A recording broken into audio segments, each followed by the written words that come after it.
কতটা পথ পেরোলে পরে তবে পথিক বলা যায়। কবির সুমনের এই গানটা আজ ভীষণ মনে পড়ছে, কারণ প্রশ্ন করতে ইচ্ছে করছে, প্রদেশ কংগ্রেসকে কি এখন পথিক বলা যায়?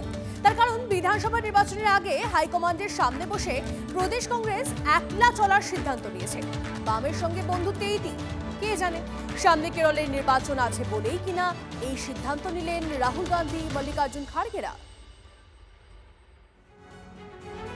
वेस्ट बंगाल में अकेले 294 सीटों पर चुनाव लड़ेंगे।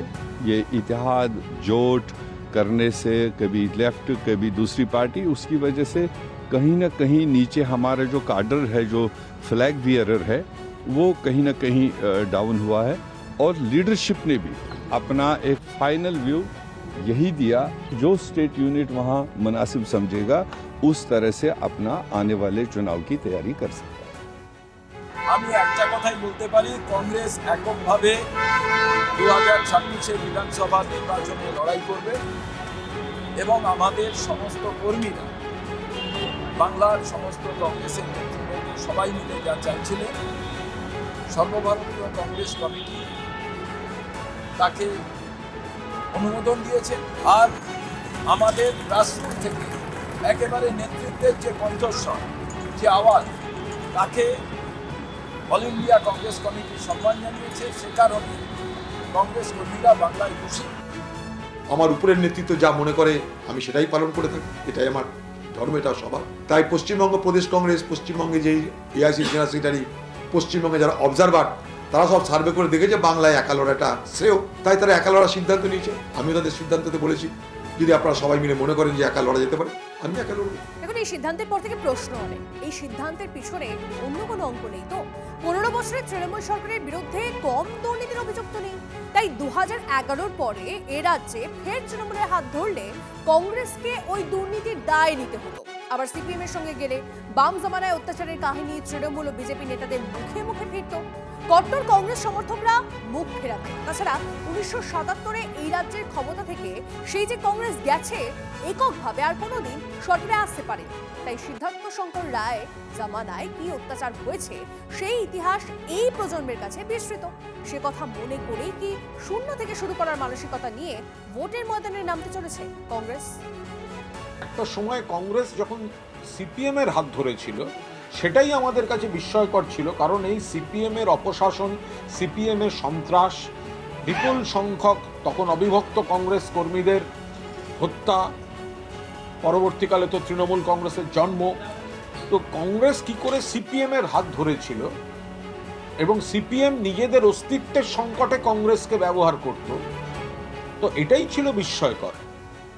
দেখুন, সম্ভাবনা অনেক কিছুই রয়েছে। যাই হোক না কেন, ভোটের বাজারে কংগ্রেসের একলা চলার সিদ্ধান্তে চটেছে সিপিএম, আর বাম শরিকের মুখে বাঁকা হাসি।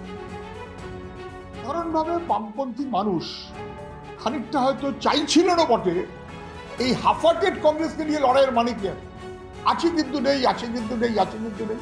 কংগ্রেস আলাদা করে দাঁড়াতে চাইছে, তাতে অন্তত একটা বড় অংশের মানুষ, বিশেষ করে বামপন্থী, তারা যেন একটু বোধহয় ভরসা পাচ্ছে। কংগ্রেসকে অক্সিজেন দিয়েছে কি সেটা দেখুন। আর যারা কংগ্রেসের প্রেমে গদগদ হচ্ছিল যে বামপন্থীরা, তারা কি বলবে এখন তাদের জিজ্ঞাসা করুন। আমি তো গোড়া থেকে বলেছি, ফরওয়ার্ড ব্লক গোড়া থেকে বলেছে কংগ্রেসের সঙ্গে জোট করা অর্থহীন। সাধারণ মানুষের জন্য যদি আমরা লড়াই সংগ্রাম করি, সাধারণ মানুষের যারা অর্থনৈতিক দিক থেকে সত্যি, তাদের সঙ্গে জোট করা। কেউ কেউ বলেন কংগ্রেস এখন 3 জেলার পার্টি, মালদা, মুর্শিদাবাদ আর কিছুটা উত্তর দিনাজপুর। এই 3টে জেলাতেই বাংলার সর্বাধিক সংখ্যালঘু ভোটার থাকে। তাহলে বিজেপি তৃণমূলের বাইনারি আর মাইনাস সিপিএম, এই বাংলায় কংগ্রেস আছে কোথায়? কংগ্রেসকে মালদা মুর্শিদাবাদে মুসলমান ভোট দেয়, আর তৃণমূল এখানে সরকার চালাচ্ছে মুসলমানদের উপর। আমাদের এগুলো নিয়ে মাথা ব্যথা নেই। আমরা হিন্দুদের এক করব, 45% হিন্দু আদিবাসী বিজেপিকে ভোট দেবে। বিজেপি 3 থেকে 77 হয়েছে, 77 থেকে 177 নিয়ে বুক ফুলিয়ে এই বিধানসভায় ঢুকবে, তার অপেক্ষায় থাকুন আপনি। অনেকেই ভাবতে শুরু করেছেন যে মৌসুম নুরের মতো নেত্রী তৃণমূলের রাজ্যসভার সাংসদ হয়তো দিব্যি ছিলেন, হঠাৎ কেন ফিরতে গেলেন সাইনবোর্ড হয়ে যাওয়া দলে? উত্তর দিনাজপুরের ভিক্টর মানে চাকুলিয়ার প্রাক্তন বিধায়ক আলী ইমরান রামজ কেন কংগ্রেসে গেলেন? তৃণমূলে গেলে ভিক্টরের মতো ঝকঝকে ছেলে নিশ্চয়ই ভালো জায়গা করে নিতেন। তাহলে কেন কংগ্রেসকে বাঁচলেন? অধীর চৌধুরী ভোটে হেরে যাওয়ার পরেও কেন মুর্শিদাবাদ চষে বেড়াচ্ছে? শুধু কি তৃণমূলের মুসলিম ভোট ব্যাংকে ভাগ বসানোর লক্ষ্য? নিজের নাক কেটে পরের যাত্রা ভঙ্গের উদাহরণ অসংখ্য আছে, কিন্তু অধীর চৌধুরীর মতো মেটকো রাজনীতির পোড় খাওয়ার যোদ্ধা কি হারাকিরি করছেন? প্রশ্নগুলো ভাবাচ্ছে বাংলার রাজনৈতিক মহলকে।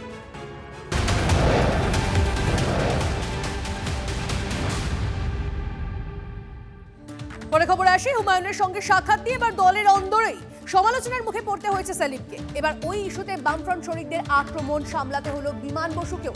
গতকাল বামফ্রন্টের বৈঠকে চেয়ারম্যান বিমান বসুর সঙ্গেই উপস্থিত ছিলেন সেলিমও। শরিকদের প্রশ্নবাণের জবাব দিতে তিনি পাল্টা যুক্তিও দেন। তবে বামফ্রন্ট শরিকরা এদিন স্পষ্ট জানিয়ে দিয়েছেন, হুমায়ুনের সঙ্গে সিপিএম রাজ্য সম্পাদকের বৈঠক মানুষের কাছে ভালো বার্তা দেয়নি। বৈঠকটা হয়েছিল নিউটাউনে 5 তারা হোটেলে, তাতেই ঝড় উঠল আলিমুদ্দিন স্ট্রিটে। বুধবার সিপিএম রাজ্য সম্পাদক মণ্ডলীর বৈঠকের পর বৃহস্পতিবার বামফ্রন্ট বৈঠকেও সেই ঝড় থামল না। আসলে তৃণমূলের সাসপেন্ডেড বিধায়ক হুমায়ুন কবিরের সঙ্গে মোহাম্মদ সেলিমের দেখা করা নিয়ে সিপিএম এর অন্দরে তোলপাড় চলছিল। এবার দলের চৌহদ্দি থেকে সেই বিতর্কের আজ পৌঁছল বামফ্রন্টের বৈঠকে। বৃহস্পতিবার আলিমুদ্দিন স্ট্রিটে বামফ্রন্টের বৈঠক ছিল। সেখানে শরিক নেতাদের প্রশ্নের মুখে পড়েন বামফ্রন্ট চেয়ারম্যান বিমান বসু। শরিকরা প্রশ্ন তোলেন, কেন সাম্প্রদায়িক হুমায়ুনের সঙ্গে বৈঠক করলেন সিপিআইএম এর রাজ্য সম্পাদক? এদিনের বৈঠকে মোহাম্মদ সেলিম নিজেই উপস্থিত ছিলেন। এই ব্যাপারে মোহাম্মদ সেলিম আছে, জিজ্ঞাসা করুন। না, আমি বলবো কেন? মোহাম্মদ সেলিম তো আমাদের বামপন্থী আন্দোলনের নেতা, তাকে প্রশ্ন করুন। আমরা বলছি, আমরা বামফ্রন্টগতভাবে লড়াই চাই। মানুষ বামফ্রন্টকে বিশ্বাস করে, পশ্চিমবঙ্গের মানুষ বামফ্রন্টকে 36 বছর ক্ষমতায় রেখেছে, সেই তার মানুষের প্রত্যাশা নেই বামপন্থীদের ওপর। হুমায়ুন সেলিম বৈঠক যে বামেদের রাজনৈতিকভাবে অস্বস্তিতে ফেলে দিয়েছে, বামফ্রন্টের বৈঠকে প্রায় সব শরিকই তা মেনে নিয়েছেন। বুধবার এই ইস্যুতেই সম্পাদক মণ্ডলীর একাংশের ক্ষোভের মুখে পড়েছিলেন সেলিম। সেখানেও নিজের পদক্ষেপের পক্ষে পাল্টা যুক্তি দিতে হয় সেলিমকে। তবে সম্পাদক মণ্ডলীর বেশিরভাগ সদস্যই বুঝিয়ে দেন, হুমায়ুন ইস্যুতে মানুষের কাছে ভুল বার্তা গিয়েছে। ফলে সূত্রের খবর, হুমায়ুন থেকে দূরে থাকার সিদ্ধান্তই নিয়েছে সিপিএম। পাশাপাশি হুমায়ুন সেলিম বৈঠক নিয়ে সিপিএমের তরুণ ব্রিগেডের বাগযুদ্ধে রাশ টানারও সিদ্ধান্ত নিয়েছে দল। কারণ কদিন আগেই হুমায়ুন বৈঠক নিয়ে সেলিমের পক্ষে মুখ খুলেছিলেন সিপিআইএম নেতা শতরূপ ঘোষ। পাল্টা এর বিরোধিতা করে ফেসবুকে পোস্ট করেন রাজ্য কমিটির আরেক তরুণ সদস্য। যুব নেতাদের মধ্যে এমন বাগযুদ্ধ নিয়ে উদ্বেগ প্রকাশ করেন সম্পাদক মণ্ডলীর সদস্যরা। ঠিক হয় ওই নেতাদের সঙ্গে সরাসরি কথা বলা হবে। মোহাম্মদ সেলিমের সঙ্গে হুমায়ুনের সাক্ষাৎই বিতর্কের আগুনে ঘি ঢেলেছিল। বিতর্কের মাঝে বামেদের শরিকরা জানিয়ে দিল যে তারা এই সাক্ষাৎকে ভালো চোখে দেখছে না, কিন্তু রাজনৈতিক তরজার ক্ষেত্রে, রাজনৈতিক বিশ্লেষণের ক্ষেত্রে এই সাক্ষাৎকে কেন্দ্র করেই, বিতর্ক কেন্দ্র করে আরও একবার রাজনীতির আগিনায় ভোটের আগে জলজল করে উঠল বামফ্রন্টের নাম। ক্যামেরা দেবব্রতের সঙ্গে সুমন, TV9 বাংলা, কলকাতা।